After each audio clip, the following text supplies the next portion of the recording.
খুবই ভালো লাগছে, এই দিনটা খুব ভালো লাগে আমার। কারণ আপনাদের মনে আছে পড়ারের সময় এইখানেই আমি শোটা করছিলাম, সুরঙ্গ সময় আমরা এখানে করেছিলাম, এখন তুফানে করছি।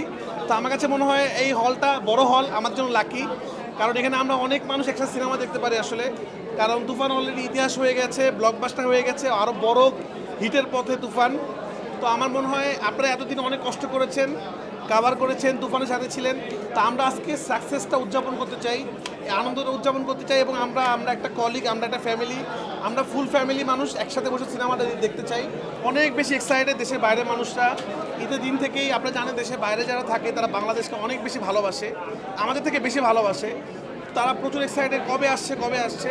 তো আজকে হয়তো আমাদের প্রডিউসাররা ঘোষণা করবে কবে আমাদের কোন দেশে রিলিজ হবে। তো এই উত্তরটা আমার মনে হয় ওখানে পাবে। শুরু থেকে বলেছিলাম আমি আসলে কি চাই, আমি কি বানাতে চাই। আমি শুরু থেকে বলছিলাম এমন একটা সিনেমা বানাবো যেটা আসলে ইন্টারন্যাশনাল সিনেমাকে রিপ্রেজেন্ট করতে পারে আর কি, আমাদের দেশের সিনেমা হিসাবে। তো দর্শক কিন্তু সেটা বলছে, এবং আমি বারবারই বলছি আমি একটা কমার্শিয়াল সিনেমা বানাচ্ছি আসলে। তো এটা একটা এন্টারটেইনিং সিনেমা, আপনারা দেখবেন, হাসবেন, হাততালি দিবেন এবং এনজয় করবেন, এবং শেষে একটা ভয়ঙ্কর টুইস্ট নিয়ে বাসায় যাবেন এবং ওয়েট করতে থাকবেন কবে তুফান 2 আসবে। দেখা যাক 2তে আরও অনেক বড় চমক থাকতে পারে, এর থেকেও বড় চমক থাকতে পারে। কারণ তুফান পার্ট 1 যেই লেভেলের ক্রেজ, ইনশাল্লাহ তুফান পার্ট 2 আরও ভয়ঙ্কর লেভেলের ক্রেজ হবে ইনশাল্লাহ। দেখা যাক কি হয়।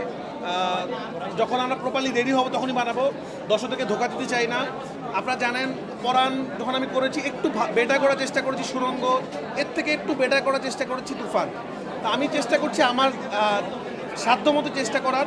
আপনারা আমাদের দোয়া করবেন, আপনারা পাশে থাকবেন। দেখেন আমি কিন্তু একটা ডিরেক্টর যে কিনা প্রতি বছর কোরবানিতে একটা সিনেমা দিয়ে যাচ্ছে, এবং যে সিনেমাতে মানুষের ঢল নামছে। তো আমরা কিন্তু ট্রাই করছি। তো আপনারা যদি আমাদের পাশে থাকেন, ভালোবাসা দেন, আরও সামনে কাজ করার আগ্রহ পাবো। তো আমাদের তো সবারই ভুলভ্রান্তি হয়। তা আমি যাব, যেহেতু সিনেমার অবস্থা ভালো না, একটা দুটা সিনেমা ব্লকবাস্টার হচ্ছে, ভালো হচ্ছে, আপনারা সবাই এর পাশে থাকেন। আমরা মানুষ মাত্র বিভিন্ন ভুল হতে পারে। তুফান যেই লেভেলে গেছে আমরা আশা করব এটা আরও অনেক বড় লেভেলের জায়গায় যাবে। এবং বাংলাদেশের অলরেডি যে আমাদের হল মালিকরা বলেছে, হল অ্যাসোসিয়েশনরা বলেছে, ডিস্ট্রিবিউটররা বলেছে যে যেই সেল হয়েছে এক সপ্তাহে, বাংলা সিনেমার ইতিহাসে এরকম সেল ওরা কোনোদিন দেখে নাই। প্রতিদিনই মনে হচ্ছে ঈদ। এবং আজকে যেখানে সিনেপ্লেক্সে দাঁড়িয়ে আছেন সেই সিনেপ্লেক্সে কিন্তু কোনো টিকিট নাই, অথচ এখন কিন্তু ছুটির দিন না, মানে কর্মদিবস। তো এটা একটা বিরাট বড় রেকর্ড, সবথেকে বেশি সংখ্যক শো চলছে। এটা খুবই কষ্টদায়ক। আমরা দোয়া করি আল্লাহর কাছে সিলেটে যেন খুব তাড়াতাড়ি বন্যাটা দূর হয়ে যায়।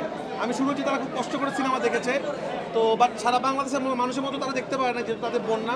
তা আমরা সবার কাছে দোয়া চাই সিলেটের মানুষের জন্য। তারপরে হাউসফুল ছিল যেটা আমি শুনেছি, এবং রাতের শো ছিল, মানে লেট নাইট শো চালাইছে। যখনই একটা সিনেমা, পৃথিবীর যে কোনো কিছু, যখনই কোনো সিনেমা হাইপ এখানে থাকবে তখন এটা সমালোচনা হবে। এটা পৃথিবীর যে কোনো সিনেমা নিয়ে, এটা অ্যানিমেলের ক্ষেত্রে হয়েছে, জাওয়ানের ক্ষেত্রে হয়েছে, পুষ্পার ক্ষেত্রে হয়েছে। তো যখন 1 কোটি মানুষ প্রশংসা করে আর 20 জন মানুষ সমালোচনা করে, সেটাকে আসলে আমরা ধরলে সে 1 কোটি মানুষকে অপমান করা হবে। তো আমরা যারা সমালোচনা করছি তাদেরকে শ্রদ্ধা জানাতে চাই, আপনাদেরকে ভালোবাসা, সামনের দিকে চেষ্টা করবো আমরা আরও ভালো ছবি বানানোর জন্য। আমরা হল মালিকদেরকে স্পষ্টভাবে বলে দিয়েছি, আবারও বলে দিচ্ছি আপনাদেরকে, আমাদের সিনেমার একদম এন্ড ক্রেডিট না ওঠা পর্যন্ত আপনারা লাইট জ্বালাবেন না, তাহলে দর্শক অনেক কিছু মিস করবে। সারা পৃথিবীতে মুক্তি পাবে, কবে মুক্তি পাবে এটা আমাদের প্রডিউসার জানাবে।